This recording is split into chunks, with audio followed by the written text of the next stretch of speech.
আমাদের চিন্তাধারাই আমাদের বাস্তবতা তৈরি করে। যদি আপনি নিজেকে ছোট মনে করেন তাহলে আপনি ছোটই থাকবেন, কিন্তু যদি আপনি নিজের সম্ভাবনাকে চিনতে পারেন তাহলে আপনি বড় কিছু অর্জন করতে পারবেন। এই গল্পে আমরা দেখব কিভাবে দৃষ্টিভঙ্গির পরিবর্তন আপনার ভবিষ্যৎ বদলে দিতে পারে। এটা কোনো সাধারণ গল্প নয়, এটা এমন একটা সত্য ঘটনা যা আপনার চিন্তার জগৎকে নাড়িয়ে দিতে পারে। তাই অনুরোধ করব, জীবনের কয়েকটা মিনিট সময় নিয়ে গল্পটা শেষ পর্যন্ত শুনুন। আমাদের গল্পটা শুরু হয় একটা রেল স্টেশনে। সেখানে একজন ভিখারি ছিল। প্রতিদিনের রুটিন তার একই। ট্রেন আসে, যাত্রীরা নামে, আর সে হাত পেতে বলে, বাবা, কিছু সাহায্য করুন।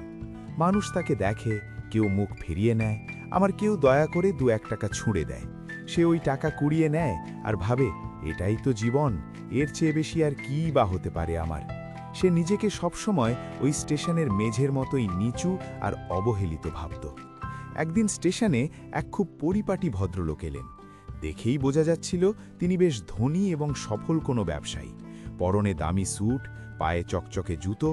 ভিখারি ভাবল, আজ তো কপাল খুলে গেল, এই বড়লোক মানুষটা নিশ্চয়ই আমাকে অনেক টাকা দেবে।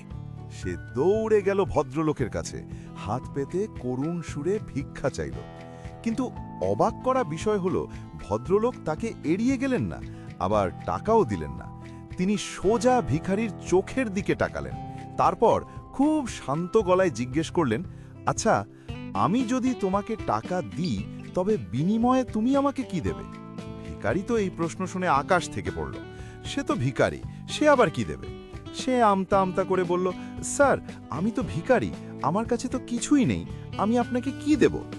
ভদ্রলোক তখন একটা কথা বললেন যা ওই ভিখারির কানে তীরের মতো বিঁধল। তিনি বললেন, শোনো, আমি একজন ব্যবসায়ী, আমি লেনদেনে বিশ্বাস করি। তুমি যদি আমাকে কিছু দিতে না পারো তবে আমার কাছ থেকে কিছু চাওয়ার অধিকারও তোমার নেই। জীবনটা একতরফা নয় বন্ধু। এই বলে ভদ্রলোক ট্রেনে উঠে চলে গেলেন। কিন্তু ভিখারি সেখানে পাথরের মতো দাঁড়িয়ে রইল। তার সারা জীবনের বিশ্বাস যেন মুহূর্তের মধ্যে ভেঙে চুরমার হয়ে গেল। সে ভাবল, সত্যিই তো, আমি তো শুধু মানুষের কাছে হাতই পাতি, কিন্তু কাউকে তো কিছু দিই না। একটা ভিখারিও তো চাইলে মানুষকে দোয়া দিতে পারে, হাসি দিতে পারে, কিন্তু আমি তো সেটাও দিই না। আমি আসলে সমাজের কাছে শুধু চেয়েই গেলাম। সেদিন সে আর ভিক্ষা করতে পারল না। তার মাথায় ওই ভদ্রলোকের কথাগুলো ঘুরপাক খেতে লাগলো। বিনিময়ে তুমি কি দেবে? পরদিন সকালে সে স্টেশনে বসে আছে, কিন্তু হাত পাততে তার লজ্জা লাগছে। হঠাৎ তার চোখ পড়ল স্টেশনের পেছনের একটা ঝোপের দিকে। সেখানে অযত্নে ফুটে আছে এক গুচ্ছ বুনো ফুল। খুব সুন্দর, কিন্তু কেউ সেদিকে তাকায় না। ভিখারির মাথায় একটা বুদ্ধি এলো। সে ভাবল, আমার কাছে টাকা নেই, কিন্তু এই ফুলগুলো তো আছে, এগুলো তো আমি মানুষকে দিতে পারি। সে দৌড়ে গিয়ে কিছু ফুল ছিঁড়ে আনল। কিছুক্ষণ পর যখন ট্রেন এলো, এক যাত্রী নামলেন। ভিখারি তার কাছে গেল, কিন্তু আজ সে ভিক্ষা চাইল না। সে বিনীতভাবে বলল, স্যার, আজ আপনাকে এই সুন্দর ফুলটা উপহার দিতে চাই। যাত্রীটি অবাক হলেন, একটা ভিখারি তাকে ফুল দিচ্ছে। খুশি হয়ে তিনি পকেট থেকে কিছু টাকা বের করে ভিখারি হাতে দিলেন এবং বললেন, ধন্যবাদ, ফুলটা খুব সুন্দর। এই যে মুহূর্তটা, এটাই ছিল তার জীবনের টার্নিং পয়েন্ট। আগে মানুষ তাকে টাকা দিত দয়া করে, আর আজ টাকা দিল তার দেওয়া ফুলের বিনিময়ে। অর্থাৎ সে আজ আর ভিখারি নয়, সে একজন বিক্রেতা। তার মনে হলো, সে তো আর ছোট লোক নয়, সেও তো ভ্যালু বা মূল্য দিতে পারে। সেদিন থেকে তার জীবনটা বদলে যেতে শুরু করল। এটা কোনো জাদুর কাঠি ছিল না, এটা ছিল তার নিজের চেষ্টার গল্প।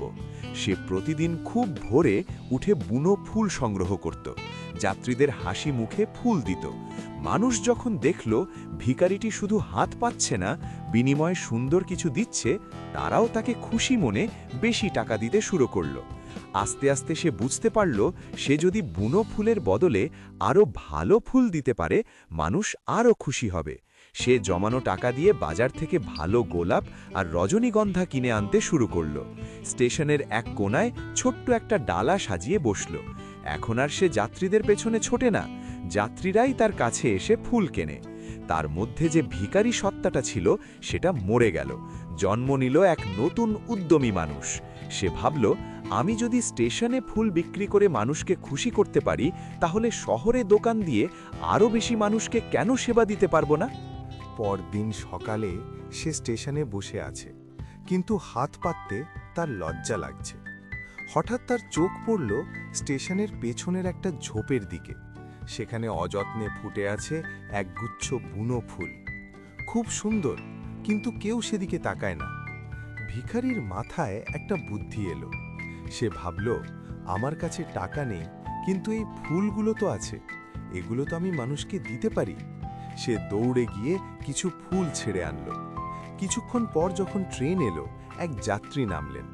ভিখারি তার কাছে গেল, কিন্তু আজ সে ভিক্ষা চাইল না।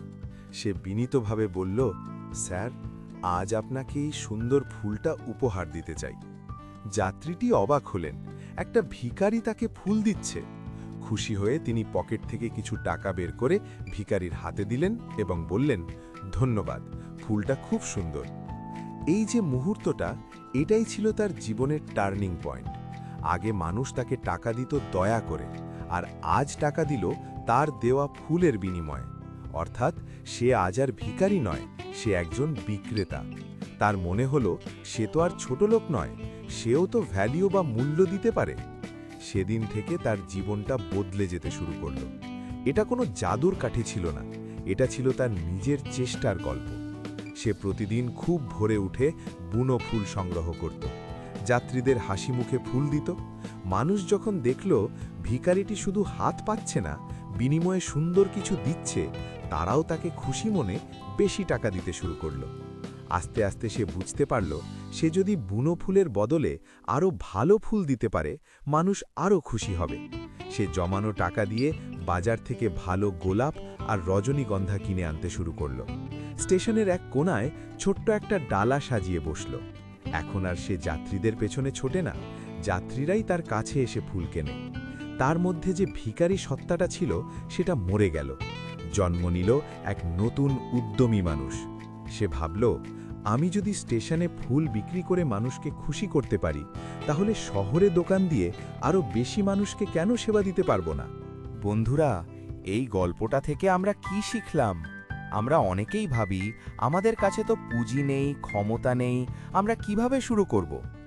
ইউটিউবে আপনারা হয়তো অনেক ভিডিও দেখেছেন, যেমন 0 থেকে কোটিপতি হওয়ার উপায় বা যেভাবে জীবন বদলাবেন।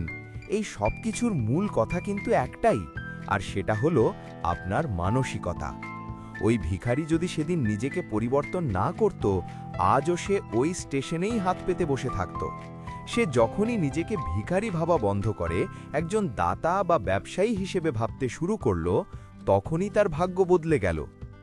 আপনার কাছে হয়তো টাকা নেই, কিন্তু আপনার কাছে মেধা আছে, সময় আছে, পরিশ্রম করার ক্ষমতা আছে। আপনি মানুষকে কি দিতে পারেন সেটার দিকে ফোকাস করুন। যেদিন আপনি মানুষকে তাদের প্রয়োজনীয় কিছু দিতে শিখবেন, সেদিন আপনাকে আর টাকার পেছনে ছুটতে হবে না, টাকা আপনার পেছনে ছুটবে। নিজেকে কখনো ছোট ভাববেন না। মনে রাখবেন, পকেটের দারিদ্র্যের চেয়ে মনের দারিদ্র্য অনেক বেশি ভয়ঙ্কর। আজই নিজের চিন্তাভাবনা বদলান, দেখবেন কাল আপনার পৃথিবী বদলে গেছে। আর হ্যাঁ, এই সুন্দর গল্পটি যদি আপনার মনে একটুও সাহস জুগিয়ে থাকে, তাহলে ভিডিওটিতে একটা লাইক দিতে ভুলবেন না। আপনার একটা লাইক আমাকে নতুন গল্প নিয়ে আসার উৎসাহ দেয়। আর এমন সব জীবন বদলে দেওয়া গল্প নিয়মিত শুনতে চাইলে এক্ষুনি সাবস্ক্রাইব করুন আমার চ্যানেল। আমাদের এই ছোট্ট পরিবারের সদস্য হয়ে যান। দেখা হবে পরের ভিডিওতে। ততক্ষণ ভালো থাকুন, নিজের প্রতি বিশ্বাস রাখুন। ধন্যবাদ।